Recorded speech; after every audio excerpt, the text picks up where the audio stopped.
There's no question about it. The world will be unanimous in recognizing that the regime that has been in charge of Iran for coming up to 50 years has been an awful regime, a monstrous regime in the way that they deal with their people, with women in particular, the way that they suppress any protests. We've just seen recently when there were protests, tens of thousands of people killed, tortured. So they are a repressive, awful regime, and what more than that, they are sponsors of terrorism around the world, including Hamas, including Hezbollah, including their own terrorist acts that they've committed around the world over the years, which has affected many countries, including the United Kingdom. So no question about it. Anyone in the world would say Iran deserves a regime that will give them democracy and give freedom to their people. The IRGC as an organization should be proscribed as a terrorist organization. Many countries have done that. The UK has not yet done that. And of course then there is the threat of Iran developing nuclear weapons. That would be, if what they've done so far without nuclear weapons, can you imagine if Iran had nuclear weapons, the danger to the whole world?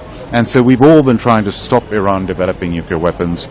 The Americans have tried to negotiate recently. They say those negotiations failed, and they have taken the action they have along with Israel.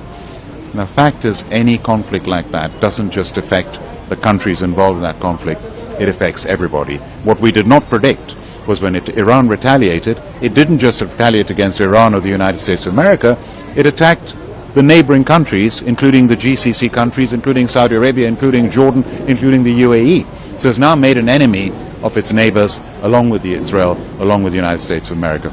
So this is a very dangerous situation. Of course, the effect is on that region and the oil prices and gas prices, because 20% of the world's supply comes through that region from the Straits of Hormuz. And if there is a shortage, it doesn't affect just the countries that buy that oil and gas, it affects the whole world. And I've seen that when we had the Ukraine war, which started in February 2022, when I was president of the Confederation of British Industry. And you saw there not just the horrors of a war that has continued now for 4 years, from Russia's invasion of Ukraine, the hundreds of thousands of people who've been killed and wounded. I mean, it's appalling. The effect that that had also, not just the tragedies, but on energy prices, because Europe was importing a lot of gas from Russia. Now, it wasn't just the countries that were importing that gas. We didn't import Russian gas, but the UK got affected by it. We had 11% inflation. The UK doesn't have double-digit inflation at all, ever. And we had oil prices that went right up, so it affected everybody, including the people who are not directly involved in that particular importing of the oil and gas. And the same way this is going to affect the whole world, let alone disrupting travel, supply routes. It's awful.